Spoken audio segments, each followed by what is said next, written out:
Hello everybody, good evening, welcome to the United Stand. I'm Mark Goldbridge and this is your Liverpool versus Manchester United preview. How are we all doing? We've also got more rumours of Graham Potter being linked to the Manchester United job, more pressure on Erik ten Hag as expectations grow that there could well be a managerial change when Sir Jim Ratcliffe and Inos take control. But before we get into all of that, let's talk Liverpool against Manchester United. Could this be the end for Erik ten Hag if he loses against Liverpool on Sunday, which many of us think we will? And I would say absolutely not. Absolutely not. This should not be a barometer or an indication or whatever the word is that Erik ten Hag should be sacked if he loses to Liverpool. That disappeared a long time ago. Yes, Jose Mourinho got sacked for losing to Liverpool away, but the day of being sacked for losing to Liverpool transpired and expired the day we let Ole Gunnar Solskjaer lose 5-0 at Old Trafford. So let's not pretend that you get sacked because you lose to Liverpool, and let's not pretend that it's the right time to do that anyway.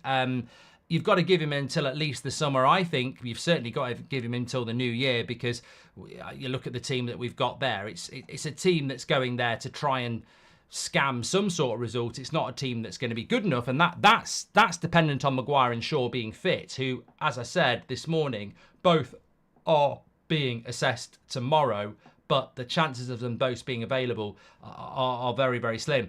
We're also going to be talking about an article from the Telegraph, James Ducker, saying that Ten Hag position at Manchester United is expected to come under increasing scrutiny once the Jim takes control, unless there is a big improvement on the pitch after a torrid past few months. And Sky are running a story that the Graham Potter story is becoming more and more likely. So lots to get into on the show tonight, but we're going to start off with the Liverpool game because it is a preview, and then we'll get into other stuff as well. Let's just start with this on the left-hand side. This is the team that I would go with on Sunday. If we do not play two holding midfielders, I just don't know whether Erik ten Hag's trying to sack himself. This is Anfield, and can I just remind you that everything seems to be a fucking 7 as well when it comes to Liverpool and Anfield. We know what happened last year. That was a 7.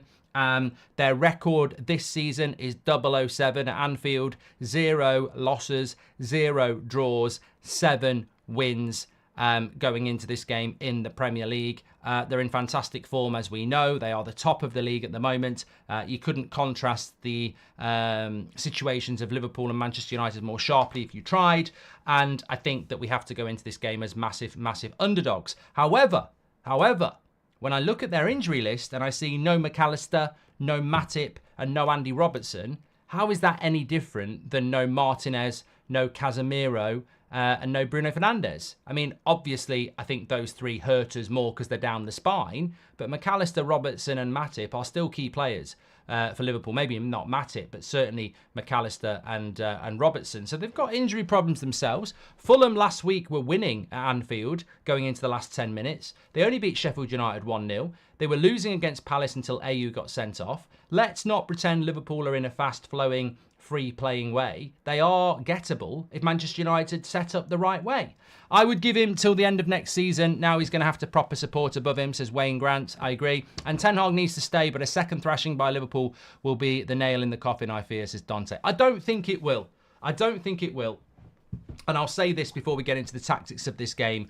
I put a tweet out this afternoon. I'm sure some of you might have seen it. And basically what I said was, last season, Erik ten Hag finished above Newcastle and he won a trophy. Eddie Howe finished below Manchester United and didn't win a trophy. This year, we've both finished 4th in our Champions League group and we're still ahead of Newcastle. Which manager do you think the media are going for? Erik ten Hag. Newcastle are a better run club than us. They've got Dan Ashworth as their director of football and they've got more money than us. So why are Manchester United and Erik ten Hag under more scrutiny than Newcastle and Eddie Howe, who shouldn't be under any scrutiny either? It's just a media witch hunt, which some football fans, I think, are falling into. And I don't accept that Erik ten Hag should be looking at the sack. It still remains that he's the quickest manager in our history to get to 50 wins. Like, there is obviously accountability and there has to be improvement. But I do think some of our fans are just falling into a myth of it's not the time to sack him. It really isn't, in my opinion. However, these are the changes I would make. I don't think he will make them. We have to play a holding 2. I've seen formations with a back 10. we've got to play deep and we've got to play with a holding too, because what we've got to do is lure Liverpool in and hit them on the break. And that's what we have to do. We can't play open. We've got to deprive them of space, and we've got to really be tight as a back six. That's why if it's Shaw, Maguire, Varane, Wan-Bissaka, absolutely fine. You put Amrabat and Mainu in front of them and you shield with mobility. And the great thing about Amrabat and Mainu is they are mobile, they've got low centre of gravity, and they can both move the ball quite quickly if we need to break. So I would go with that back six. You can see I've changed the goalkeeper. I've gone with Binder in goal because I don't know what more has to happen for Onana to play football for Manchester United. We've gone past new goalkeeper, let's stick with him. I think he needs taken out of the firing line, quite literally. And I've got no confidence in him at Anfield. I just think that every time there's a shot at goal, even if it's not got any power on it, I'm worried. And that, if I'm worried, the back four's worried, the midfield's worried. So I think you've got to make a change. I don't think he will.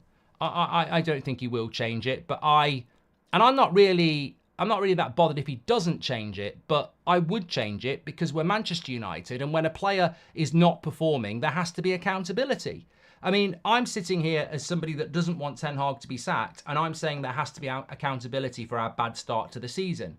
Well, if I'm shouting there has to be accountability, Eric, well, this is one player that you've got to give accountability to.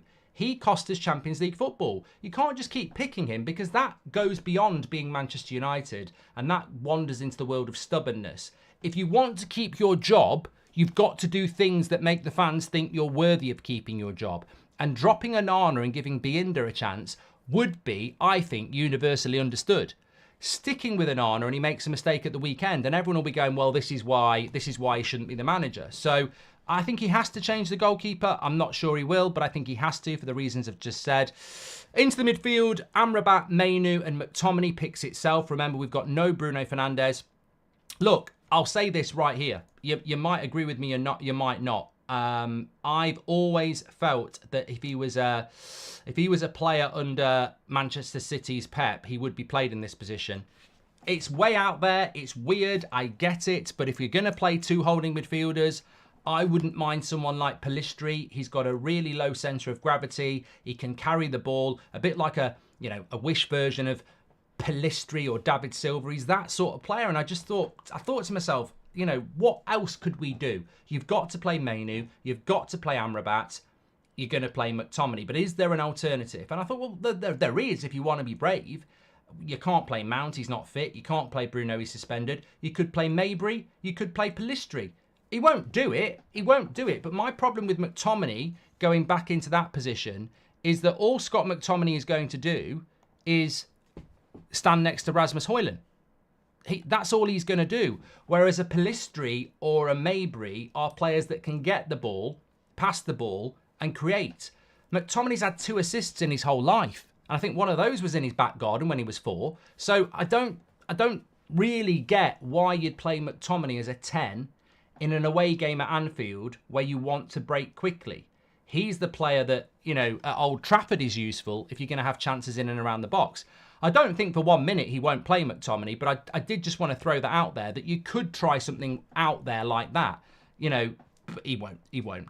And then front three, I've gone Anthony, Højlund, and I've gone Rashford. Now, if Rashford's fit, I would play Rashford, and I know it's going to get booed in the chat, but Trent Alexander-Arnold is in very good form for Liverpool at the moment. Is Garnacho at Anfield capable of doing the defensive work and hurting Trent on the break? Whereas we know Marcus Rashford's pace terrifies Trent. Now, Rashford's not been good this season, but at Anfield, when you're going to break, use the tools you've got for the games you've got. And I think Rashford worries Trent, and I think he might push him back a little bit if we can break well. So that's why I've gone with it. Look, you can mess around with this. This is probably the hardest game to predict your lineup, and it's the hardest game to do your lineup because there's so many permutations. What's your score prediction, Jack? I'll do that in a minute. I'd rather see Mabry play over Scott, says Trey. Yeah, well, look, let's be honest on this. There's probably a chance that Maguire doesn't play, which would put Lindelof there.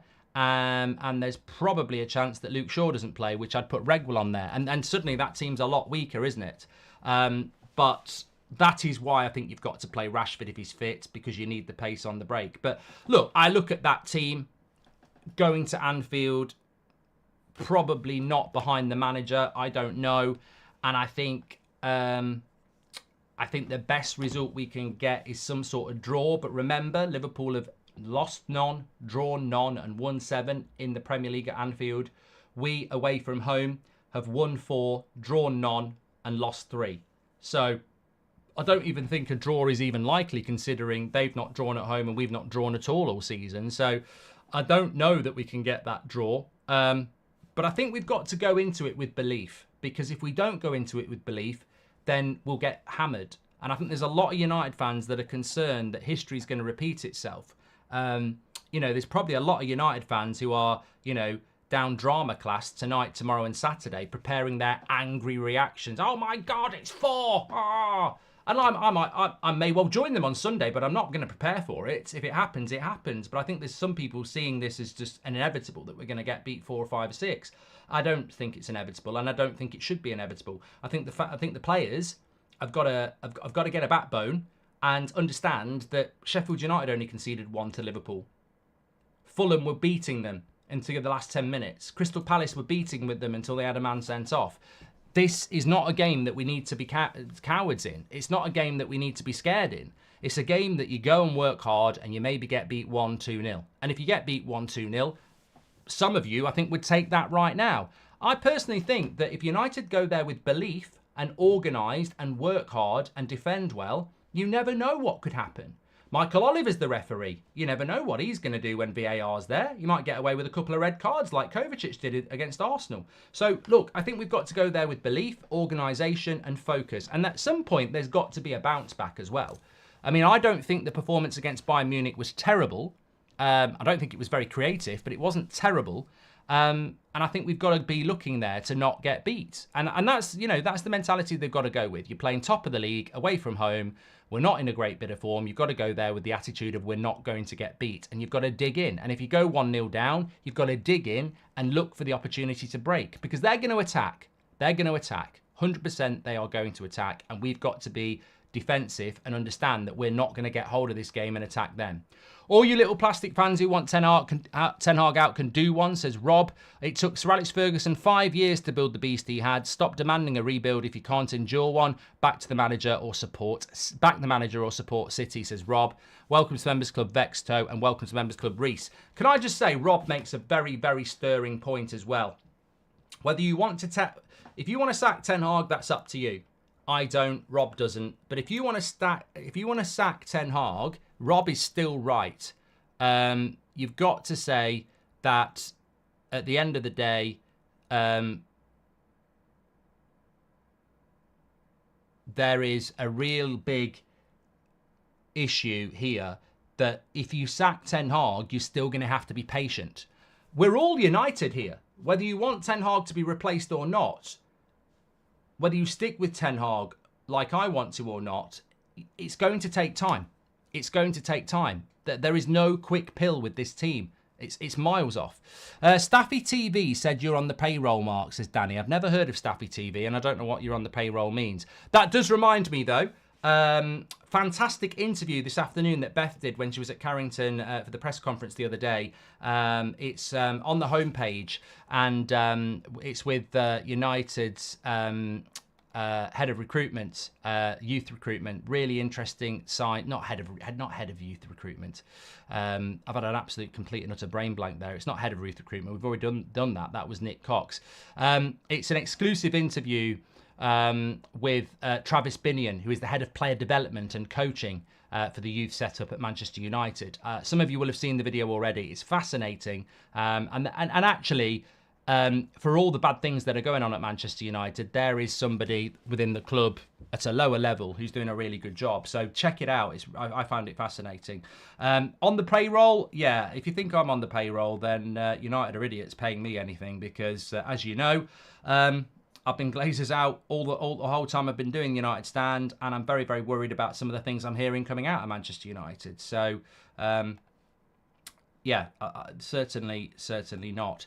Sean Turner says, serious question. Do you think if any other manager in the top half had our injuries this season in their squads, they'd be higher than sixth? Pep maybe no one else would. It's no excuse, but it's a reality, says Sean. Look, Sean, I don't want to see Ten Hag get sacked, but I don't actually agree that the injuries are an excuse, which almost sounds like a contradiction, but I don't think the injuries are an excuse. Lots of clubs have got injuries as well, and I think as well. My big issue is that I think the reason we are. All right, okay. What do you think the biggest issue is with United this season and where we are in the league? And where we are and why we're out of Champions League football? Because I don't think it's injuries. I think it's the summer transfer window.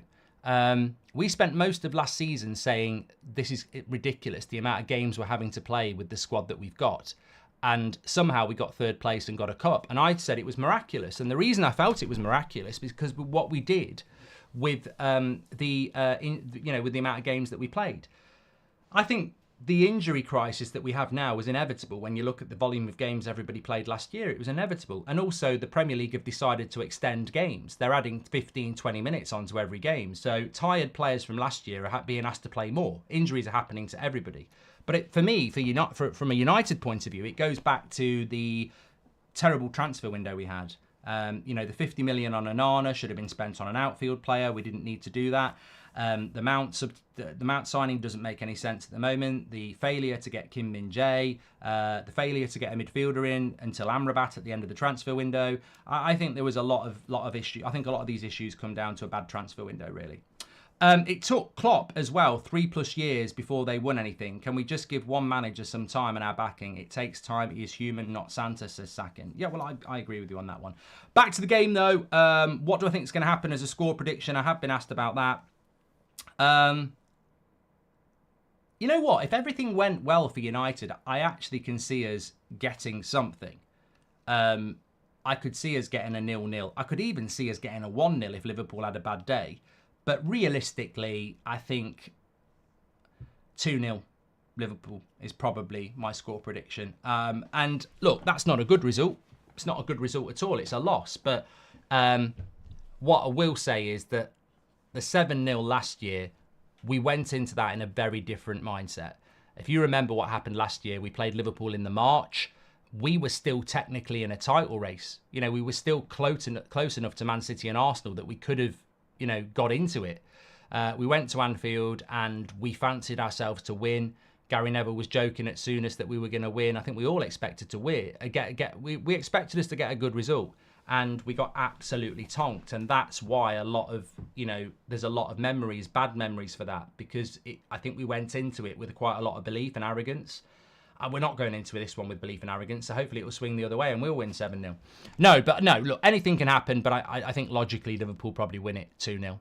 To the Eric Ten Hag, Sal says, to the Eric, get your teeth in, Goldbridge. To the Eric Ten Hag outers, we want Eric Ten Hag out and we're going to back Flick, Potter, Zidane or Ancelotti. Laugh. You all will be here again in 18 months saying the same manager out. Well, yeah, we will, Sal, we will.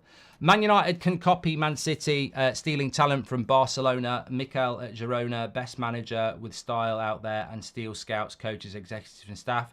Ten Hag promised Glazers to revive career player power, says the code. Okay, don't really know what that means, but there you go.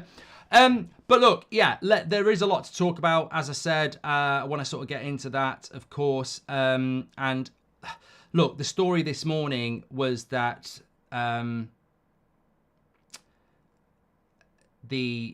was the Graham Potter story this morning. Graham Potter story this morning from Neil Custis. Now, as we understood it, this is from the Manchester United side. This is a load of nonsense. There's nothing happening. But Sky this afternoon, Rob Dorsett and Melissa Reddy have said that Graham Potter is expected to be high on Manchester United's shortlist of managerial candidates once Ineos are running football operations, if they decide to part company with Eric Ten Hag. So look, I give a little bit more credence to that story now, because it's not just Neil Custis, it's Sky as well. And I want to talk about what James Ducker said about Ten Hag's job, but I do want to double down on this, because this morning I was very dismissive about it because I don't believe it's true. Now, if this is coming out from Sky and other people are getting this story, that Graham Potter would be on a shortlist for the Manchester United job, you've got to look at why. Why would he be on a shortlist? Do you remember when Jose said that getting United second was one of the best achievements in his career and everyone laughed? How right he was, says Ali. And I fully back this manager. He has definitely made mistakes, but we can't really expect one man to change a whole club. No structure above is a travesty, says Mario Franco, which fits in lovely with what I was just about to say about Potter. Potter than the sun, says Scotty. There is a connection with Potter, which I was thinking about today. And that is that Potter's best managerial career time was Brighton. And at Brighton, it worked quite well. And at Brighton, he worked under Dan Ashworth. And Dan Ashworth is now at Newcastle. Now, Dan Ashworth was linked to Manchester United last week as a potential director of football. So if Dan Ashworth became our director of football, he's worked with Graham Potter before. We also have these rumours, unsubstantiated, but could be true, that Sir Jim wants to go British. Put the Manchester back into Manchester, whatever, Manchester United or whatever like that. So you could put 2 and 2 together and get 6. You could go, well, United were linked to Dan Ashworth. He could be the next director of football. He liked working with Potter. So Jim likes British things. So Potter, Ashworth working under a new Manchester United. And you could work out that sum and get to something that you think is believable. But there's a big problem with it. There's a very big problem with it. Mojo says, over the last 3 transfer windows, we've spent approximately 80 million more for players than their actual market value and signed players worth 100 million, which weren't really required. I agree, Mojo. And don't know if it would be the right game to give Binder his debut, but just my opinion. Keep up the great work, says Daniel. I think it's the perfect game to play Binder because I'm terrified of what Onana's going to do. That crowd is going to cook him. They really are. They're going to go absolutely mad on him. They're going to turn that heat up and absolutely get at him. Every time there's a shot, they'll be going, oh. So I don't think that, I'd rather put in a debutant goalkeeper than play a goalkeeper that's nervous and low on confidence. I mean, it's a tough choice, but I would do it. Do you think Erik ten Hag is a victim of his own success from last year? Team wasn't ready for the Champions League. Squad was stretched thin by going far in all competitions, says Tamer. Well, yeah, I sort of agree with you on that. I described last season at the end of it as miraculous. If last season was miraculous and this is real, then that fits into last season being miraculous. And I said it was miraculous at the time. So, yeah, I sort of do. But look, going back to I just want to finish what I was saying there. If what Sky are saying is that Graham Potter's on the shortlist for Manchester United, there's a big problem with this. There's a very big problem with this. I like Graham Potter. I liked him at Brighton. I was interested in what he was going to do at Chelsea. He failed at Chelsea. And he failed at Chelsea because the players in the club didn't really respect him. And he was a bit of a laughingstock. We've all seen the clips of him saying after every game, the players gave it their all. He was taking the piss out because he was boring. How is this guy a Man United manager? On what level is he a Manchester United manager? And that's the question I would ask. I like Potter. I'd love to see him rebuild his career. I might even like to see him as a future England coach. But a future England coach, we've had Hodgson, Southgate, McLaren. Being an England coach doesn't mean you're a good Premier League coach. So I'd like to see Potter get back in the game. But at Manchester United, why would you have a manager that's not very charismatic, that's got no big player experience, and creme de la creme for me, at Brighton, they played good football, but they hardly scored goals. They drew loads of games. They couldn't score goals under Potter. And Chelsea couldn't score goals under Potter. So you're going to bring a manager in that's lacking charisma, that's not got big club experience, and also in his best stint as a coach, his teams have struggled to score goals. How on earth is he a Man United manager? And this is coming from somebody that likes him. He doesn't have any endearing qualities that make you think he could be the man to get Man United back where they need to be. This would just be somebody in Ineos or Sir Jim or in his inner circle going, we think he could be the next hipster coach. But Chelsea have already tried it. The warning signs were there. Chelsea have already tried it. So I'd steer well clear of it. I don't care if he's got a good relationship with Dan Ashworth or whoever. He would be a really bad choice. And also, he'd be a massive risk. And from day one, I think a lot of the fan base wouldn't like it. And I think a lot of the players wouldn't like it. And I think a lot of the media would pick up on that very, very quickly. And if Ralph Rangnick, who basically architected a style of football over the last decade, got no respect from that dressing room, what's Potter going to get? Oh, I know all about Brighton. All these people out here reminiscing about Ollie. I thought nostalgia was supposed to bring you back to your glory days, not mediocrity. Thomas, Ollie was a shit coach. I'm not even going to entertain a conversation about it. Solskjaer was a shit coach. I don't know how many bangs on the head these people have had, but there's still people out there that think under Ollie we were good. We were absolutely shit. I mean, I just won't entertain. I won't even respect that opinion because we've got the evidence. A rich tapestry of evidence that he was a shit coach. Leave Solskjaer as the legend he was as a player. He's not a good coach, and that's why he can't get a job. Hi, Mark. Would the United Stand attempt to get an interview with Sir Jim when the deal is ratified to see how he's going to put the Manchester United in Manchester before mainstream? Happy Christmas from Ireland. Well, we'd love to do that, Slippy, but as you know, these things never happen. Dennis says Bayern earned 75.4 million from the group stages. That's a superstar McTominay replacement. United fans need to be disgusted and vocal by this knockout, says Dennis. And Onana has played in Italy. I don't think he will care about the Liverpool fans taking the piss out of him, says Alex. Well, maybe you should care about putting in a good performance then, Alex, because that's why I'd drop him. We have all allowed our standards to drop, just like we hold players accountable. Should do the same for the manager. We can't just blame structure for poor performances. No manager is bigger than the club, says Football or Soccer. But of course you can. Of course you can blame the structure and the players for poor performances because we've seen it for the last 10 years. We've sacked the manager every time and the players and the performance and the structure has stayed shit. That's why people are saying don't sack the manager for exactly the opposite of what you're saying, Football or Soccer. You're saying the manager needs to go, but we've sacked the manager every time and the players and the infrastructure has stayed the same and nothing's changed. You've got to change other things this time. It's as simple as that. Points per game.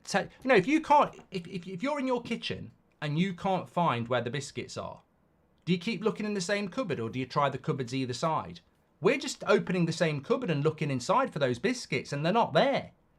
There's 2 other cupboards. That's where the biscuits are. Stop looking in the same cupboard. This is what I mean about getting rid of Ten Hag. It's the same thing again. As soon as Ten Hag gets sacked, those players will perform for a few months and everyone will forget about that. And we'll have a bit of a buzz and he'll be backed for a year and everyone will forget about the Glazers as well.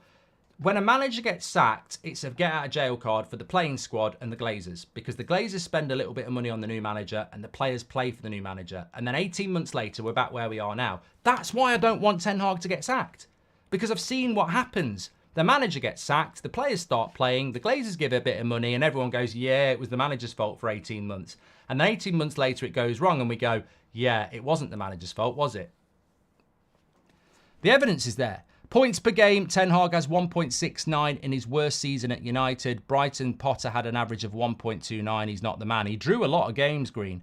Emily Derry says, toxic as they may be, the personalities in the United dressing room are big. A new manager needs to have a bigger personality. I want Ten Hag to stay, says Emily.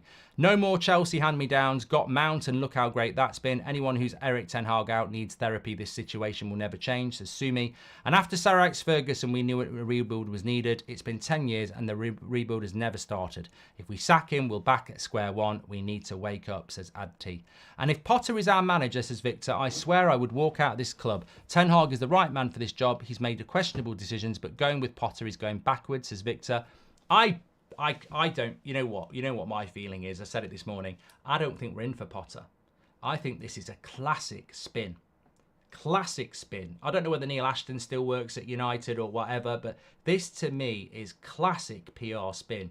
You drop a name like Potter to replace Ten Hag. Most of the fan base go, no way, no way, no way. And then you drop a manager that the fans would like. And then fans go, yeah, I'd take that. And that's Ten Hag done. I think this is completely and utterly just about convincing fans we need to make a change. Because you throw a bit of meat out there like Potter and everyone goes, no, no, no, no, no, no, no, no. And then you throw a decent manager in and everyone goes, well, at least it's not Potter. And then Ten Hag fans turn on Ten Hag. It's a classic act to do this. You've seen it in politics before. You know, you've got a prime minister under pressure. You recommend a prime minister to replace someone to replace him. Everyone goes, not him, he's rubbish. And then you put the real candidate forward and they go, because it's so better than the rubbish one, yeah, we'll do that. It's classic spin. And that's, I might be wrong, but I think Potter is just a name being used to prepare you for thinking about replacing Ten Hag. And the next candidate will be someone you like. The English players at United are toxic. Worrying as it seems, Sir Jim is keen on a lot of English aspects at the moment, says Tussin. And Mark, do you think that Sky are stirring it up because they were banned from press conferences? Potter is a good bloke, but not a United manager, says Andy Cheatham. Well, the media are complete and utter the media are complete and utter hypocrites if they think Potter at Man United is a good idea, because they rinsed him at Chelsea. They took the piss out of him every week. Mark, I've run hundreds of probability algorithms. The only manager capable of fixing this is Carlo Ancelotti, says Parker. And sorry, but I'd go all out for Ancelotti in the summer when he leaves Madrid. At 64, he's got another club in him, and his son, David, can succeed him. Duncania. Mate, you know what? I'm not going to lie. I was asked this question. Before the Fulham game, which was weeks ago, somebody asked me a question, and you know me, I won't not answer it. They said, if Ten Hag was sacked, who would you get as the manager? And I said, well, I don't want him to be sacked, but if Ten Hag was sacked, I'd go for Ancelotti. He's the only one I think that is maybe available that I would replace Ten Hag with if the club sacked Ten Hag. And I don't want to see Ten Hag sacked, but Ancelotti's the only one I would go with because I think he's a fantastic coach. But Rahul says, preparing us for Southgate. If we got Southgate, I'm going to get a tent outside Old Trafford and I will sleep there every night until they get rid of him. I don't care. And I'm sure there'll be a load of tents with me. I would not put up with that. That's something that we could never, ever put up with. It would be absolutely disgusting. Anyway, let's have a look at this next story. This is coming in from The Telegraph. It's coming in from James Ducker. He says, Ten Hag's job is expected to come under increasing vulnerability once Sir Jim Ratcliffe takes control of football operations, unless there is a dramatic improvement on the pitch after a torrid past few months. So Ten Hag's job is expected to become increasingly vulnerable when Sir Jim takes control, unless there is a dramatic improvement on the pitch. You see, I don't think these sort of stories help. I really, really don't. And I'm going to go back to player power here, because if I'm one of the toxic players in the dressing room, or I'm Jadon Sancho, and I'm reading that, I'm thinking, this is exactly what we want, lads. Exactly what we want. A couple of more bad results. So Jim's going to get rid of him, and then we're all back. New contracts, long-term contracts. We'll try a little bit. I don't like that story. Now, I'm not slating the journalist who's written it. Hopefully his source is decent.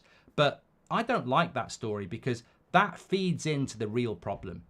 That feeds into the real problem at the club, which is the player power. Now, if the players who have been running this club for the last few years read that, they're rubbing their hands together. They're going, yes, a few more bad results and he's going to get his job. He's going to be out of a job and we win again. How many players have sacked managers at that club now? If you listed every player at Man United and put how many sackings next to their name, even Bruno Fernandes has seen Ollie, Ranić, and, well, this is his third coach.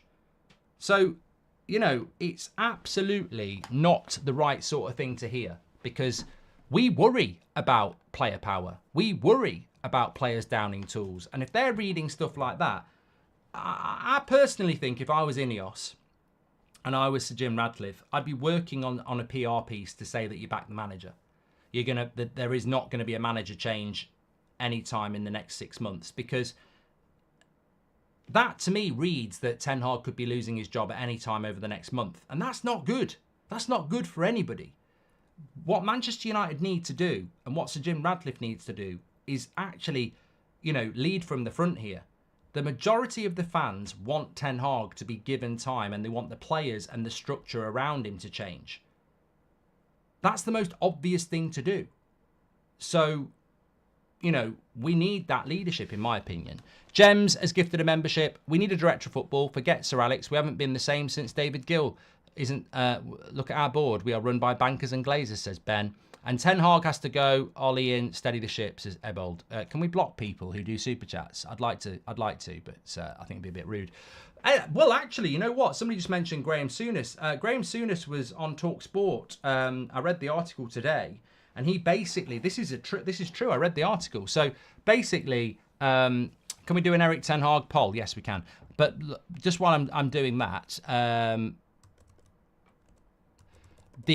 So in the article, Graham Souness basically said that he's got a mutual friend who is friends with Sir Jim Ratcliffe, and Sir Jim Ratcliffe asked if Souness would go and speak to him at his office next to Harrods in England, in London. And so Graham Souness went and met him, and he said to him, I'm thinking about buying Chelsea. I want to make them like Real Madrid. I don't understand why a club in London can't be like Real Madrid. And he asked Graham Souness his thoughts, and Graham Souness said to him, well, yeah, it's doable, but it's going to cost you money. And Sir Jim Ratcliffe asked him how much, and he said about 2 billion to buy the club, and then over the next 5-6 years, probably another 4 or 5 billion. And Sir Jim Ratcliffe said to him, yeah, but will it be fun? And that's what Graham Souness has said. Now, look, if that's not true, and you're Sir Jim Ratcliffe, you might want to come out and deny it, but that's what he said. Obviously, I don't even know. Well, what are your thoughts on that? Because that's all that's there in the article. What were your thoughts about that? My thoughts about that were, well, I'll be honest, my thoughts were, he's got 5 billion to spend. If he's going to have fun spending it, spend it. You know, that's my first thought. Other people were like, well, he's trying to buy bloody Chelsea and now he's trying to buy Man United. Other people were like, well, this is the guy that's going to run United and he thinks it's going to be fun. It sounds a bit amateur. I think you can see positives and negatives in it. I think, you know, that's the way with life, isn't it? But, you know, it's not, one thing it's not going to be is fun. It's not going to be fun. It won't be fun when people are saying Sir Jim out because you've, you know, appointed Graham Potter and kept all the English players. That won't be fun. People will turn on you very, very quickly. It will only be fun after about 5 years of a lot of investment and a lot of hard work and recruiting some really good people in the game of football. Next, permanent manager betting odds from Ian Nichols. Graham Potter's 4-1. Zidane's 5-1. Zidane won't come. Lopetegu's 13-2. Amaron's 10-1. Mark Goldbridge 100-1. Well, I very much doubt that. I think that last one's probably a joke. Yeah, well, due to the filth of above Eric Ten Hag, he's having to do a lot more than just coach. Get competent staff in to do these jobs and let Eric Ten Hag do his primary job, says Jack Stewart. And the lunatics have been running the asylum for years at United because the leadership and culture is rotten, says Emily Derry. And Matthew Hill says, why do managers join Manchester United? It's a death sentence to their career. Thank you, Matthew. Thank you very much. And hi, Mark. Why don't people see what Eric Ten Hag is trying to do? 3-1-6 build-up. People should look into it. He doesn't have the players, says Luke. Well, you know, he's definitely changed the way he wants to play this season, Luke. But you're right, he hasn't got the players. Look, Manchester United managers... I've heard this. I'm trying to word this in a way that covers players and managers. We've heard it a lot in the chat over the years, if we're being honest. If you're an old school member of the chat, even if you've been here for the last year, you'll have heard this conversation before. Every now and again, someone in the chat will say, why would a manager want to manage Man United? Why would a player want to come to Manchester United? And there's two reasons. Money, we pay very good money, as we know. We pay ridiculous money. But secondly, players and managers are egotistical, especially managers. Why do managers take a job at a club when somebody's just been sacked badly? Why would you go and manage Chelsea after Graham Potter when they've just chewed him up and spat him out in 4 months? Like, why would you do that? Potter's been treated like shit, but there goes, you know, Lampard says, I'll do it. And then Pochettino says, I'll do it. Managers, by their very nature, are egotistical. They don't care about the previous manager or how the club treated them. They go. Because it's money and ego, and every manager thinks I'm going to be the man that makes Man United great again. And whoever is the man who makes Man United great again will be a legend, even though the job is virtually impossible. So that's why people will always take the Manchester United job. They'll take the Manchester United job because of Manchester United's history and the name of Manchester United. But yeah, that's why they'll do it. Disease Gaming says 28% going against Mark's opinion, and he's clapping about it. I don't care if... mate, do you really think I care about people having a different opinion to me? I've had different opinions to you lot for years. I don't care. In fact, the first few weeks of the show, I said I like it when people have a different opinion to me because that's why the show's so good, because we create debate. But I would say to you, Disease Gaming, that 72% of people are Ten Hag in and 28% of people are Ten Hag out. 2 days ago, it was 64% Ten Hag in. So it's actually gone up. So, you know, that's actually moving up. And I'm glad about that, because I think one thing that we're universally in agreement about is that Manchester United is a badly run football club. Manchester United's board, its recruitment, its owners, its spend, its wages, its recruitment is absolutely terrible. So we're all united in that. And I think that has got to change, and it's going to change. We'll have a new director of football and we'll have a new CEO by the end of January, in my opinion. And that needs to happen.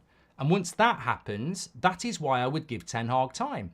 It's like, I would use an analogy here. Replacing Ten Hag before you bring in a proper CEO and a proper director of football is like, you know, it's like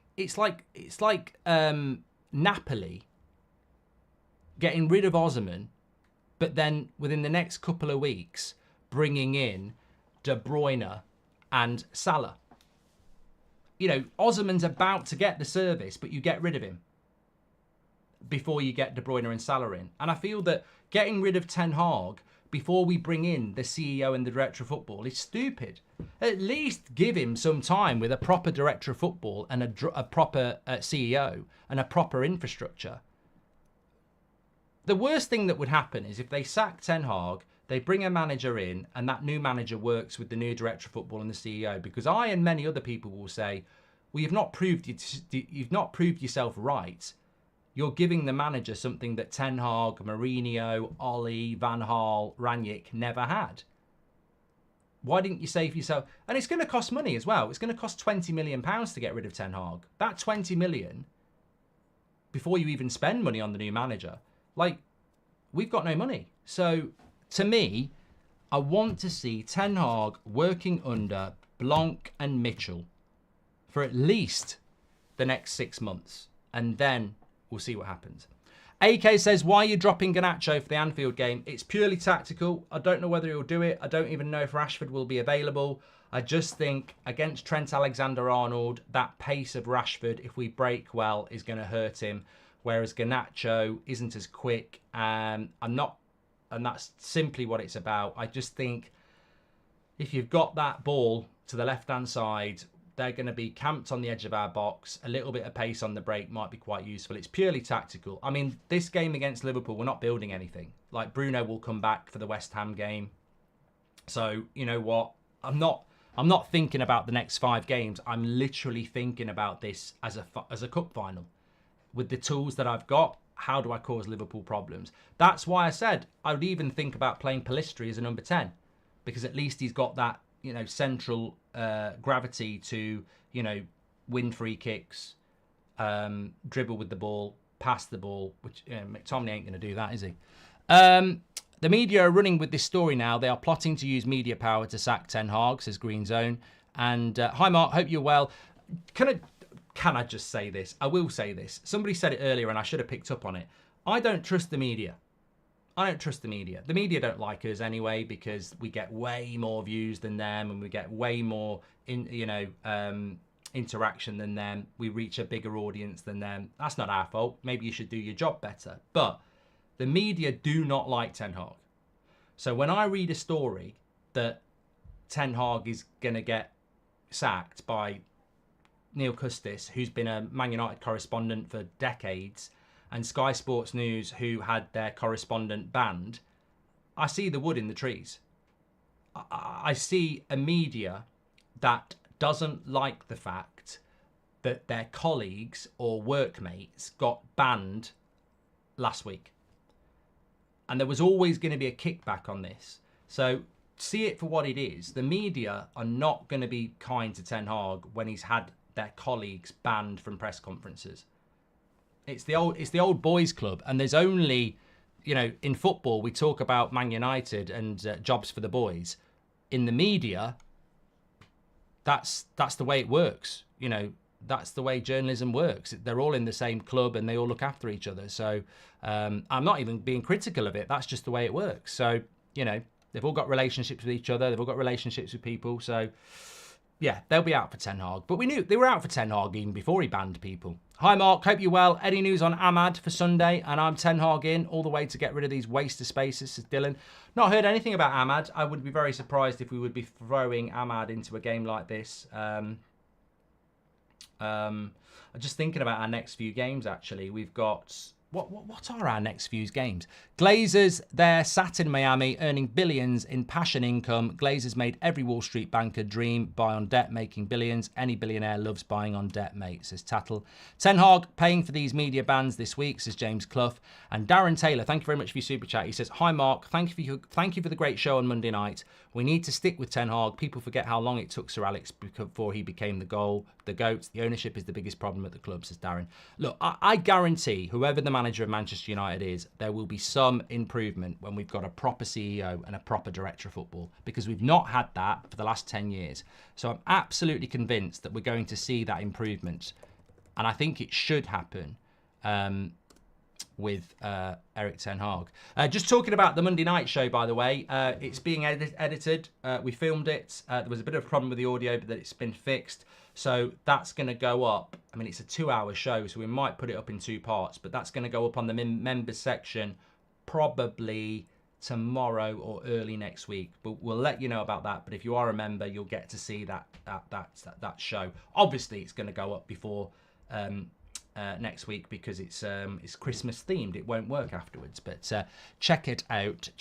It's funny, actually, somebody took some video footage of it, and in the show there is a bit where I am doing Christmas presents for Manchester United players, and like there was one for Wan-Bissaka, wing mirrors, so we can see what's going on behind him from crosses. And there was some right moany arseholes on social media going, wow, look at him taking the piss out of the players. It's a Christmas show. Like, if anyone's been to any of the shows, you can't just stand there and go, hey, would you play it right back? It's boring. So we bring a bit of comedy into it. It's an entertainment show. You know, people have paid for a ticket. You know, everyone's together in real life. So it's called jokes. It's called a joke. Some people just need to get a bloody life. Our next few fixtures for Manchester United. So we've got Liverpool on Sunday at 4:30. On Saturday the 23rd, we play West Ham away at 12:30. On the Tuesday, we're at home to Aston Villa on Boxing Day, Tuesday the 26th. And then we play on Saturday the 30th away to Nottingham Forest. So we've got 3 away games in our next 4 Manchester United. So that is how we are looking in relation to that. We've only got 1 game in the Premier League in January. It's crazy. We've got 1 game in the Premier League in January.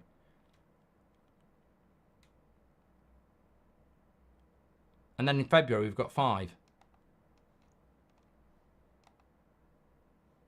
It's mad. Play Tottenham on Sunday the 14th.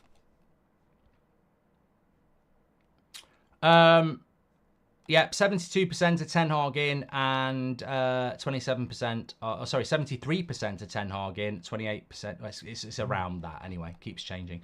Still have players playing under multiple managers. How can we expect long-term change and success without letting the manager fully create his team and style of play, says Kai. Mohamed's been a member for 21 months. And yeah, it's somebody just said he's not surviving that. Yeah, well, that's why I wanted to look. The next 4 games, he's got 3 away games against Forest, West Ham, Liverpool, and then Villa at home. If he loses all 4 of that, can I just say this as well?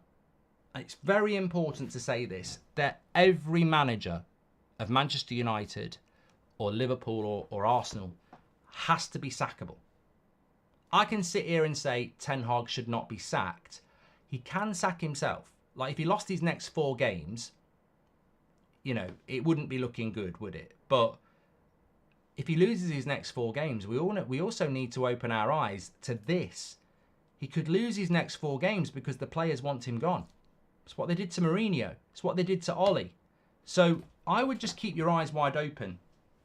And as I said, the focus on the manager is a red herring. It's not just the manager. If we lose 3 of our next 4 games, it's because the players have given up. They want him sacked. So you've got to keep that in mind as well. But it was a great point about players from multiple managers. We've not said it for a while, and it's true. If you're a manager of a football club, you're trying to build a jigsaw. When I did the Sidemen charity game, or when you're playing with your mates, or you know, you're managing a team, or whatever you do, or you're playing Football Manager, whatever aspect of football you're involved in, whether it's a reality, a friendly, a computer game, you're always trying to build a picture. You play Football Manager tonight and you want to play your Gegan pressing and your Fleetwood Town trying to get into the league. You're not going to play a bunch of defenders up front. You are trying to build a jigsaw with the best pieces you can. That's what management's all about. Building something in the vision that you have, and you want to make a picture. At Manchester United, it's virtually impossible to build a picture because you don't have all the pieces. You've got a piece from Mourinho, you've got pieces from Mourinho's jigsaw, you've got pieces from Ollie's jigsaw, you've got your own jigsaw, and it's virtually impossible because you're going, I want to play. What did Yap Stam say on the Gary Neville podcast? This is not Ten Hag. This is not the Ten Hag we know. Ten Hag wants to play possession football. His whole career has been about possession football. This is not Ten Hag. So why is Ten Hag not playing possession-based football at Manchester United? I know. Do you know why we're not playing possession-based football? Because he hasn't got the players. He hasn't got the players to play the style of football he wants. So if you sack Ten Hag, you are sacking him without ever giving him enough players to play the way he wants to go. And if you bring another possession-based manager in, they won't be able to do it either. So to me, it's just so logical to build the structure above and remove the players below. So I think you're absolutely spot on, Kai. Absolutely spot on. Hi, Goldbridge. I'm Ten Hag in, says Bright Abby. You're very bright, Abby. Thank you very much. Do you think Rashford will be fit at the weekend? I don't know. I mean, look, it's very, very rare to have a player ill for more than a week. And considering Marcus Rashford was ill last Thursday and nearly missed the Bournemouth game, he's been ill a week now. So he should be back. That's why I put him in. You shouldn't be ill for more than a week as a professional footballer. It's very, very, very rare that happens. So I would expect him back. Look, if you care about this football club, are you going to watch the game on Sunday, even though you think we're going to lose? Of course you are. Are people going to go to Anfield as Man United fans, even though they think we're going to lose? Of course they are. That's caring about the football club. So if these players care about the football club, you don't swerve it. You don't, oh, I'm not quite better yet, or oh, my knee's hurting a little bit. If you care about this football club in its hour of need, in a difficult situation, you go. It's like going to war, isn't it? You think about all the wars and battles through history. Do you think people went, I don't fancy that because I think we might lose? No, you go and fight. And you fight with everything you've got. Even though the odds are against you, you go and fight because you're fighting for something you believe in. Do these players believe in Manchester United? Do they believe in these fans? Do they believe in this badge? Because if you've got a bit of a cold or your knee's a little bit sore, suck it up and get on with it. Because if you don't, then you are what we suspect you are. Bottlers. He can also fire himself because he doesn't want to be here because he's realised there's no hope with these owners, says Dashan. Well, I don't think we'd ever know that a manager is trying to get them self-sacked. Why can't he play it? 14 players arrived since Erik Ten Hag, 400 million. Why can't he play it, says Alex. 14 players? Alex. Well, 400 million's irrelevant because he didn't spend that money. We overspent. I don't agree with the £400 million because Ten Hag wasn't the director of football, and a decent director of football wouldn't have spent 85 on Anthony. They'd have spent 50, so that's 35 straight away. So I'd say £300 million of players, but we spent 400 because we're shit. As for 13 players, Eriksen can play possession football, Martinez can play possession football, Anthony can play possession football, Casemiro can play possession football. Who else has he bought? Onana can play possession football. Mount can play possession football. Malacia was a backup left back. Rasmus is a young striker. So I can, they're the only permanent signings. You're talking about loanees. So where he's bought one ball playing centre back. Eriksen's injured, Casemiro's injured, Mount's injured. So his whole midfield is not there. Yeah, we haven't bought anywhere near enough players to play possession football. It needs a lot more than that. What You can't come on here chanting Ralph Rangnick said open heart surgery and then say that Ten Hag's had enough. He's barely even cut the chest open. We haven't even started the surgery. Open heart surgery doesn't happen in a bloody like that. This is the same Rashford who played for Ollie with constant pain. He even complained about it, says Lee Berman. I think Rashford will play on Sunday, and I think we need him to play. How many players do you think we need, Mark? I'd guarantee you that Ten Hag wants another 6. I think Ten Hag's team obviously likes Onana. I think he likes Luke Shaw, Martinez, another centre-back, potentially a right-back. Definitely will want another midfielder or 2. Certainly another striker. Probably happy with his wingers. So I think he probably needs another 4, 5, 6 players, which to me is right. Which would take 8 to about 15. Yeah, I think 12, 15 players was always what was needed. I've sat here so many times over the last 4 years and seen you lot say we need a whole new team, and I've agreed with you. And I agree with Ibrahim. I think we need a new right back. We need at least 1, probably 2 centre backs. We need another 1 or 2 midfielders. We definitely need another striker. So that's 6 straight away. 6 players easily. Easily. Anyway, what a show. It's been absolutely fantastic. Please do smash a like on the video and make sure you subscribe. Who do you think United will get in the Champions League, Mark, says Joe? You can swivel on that, Joe. You can swivel on that.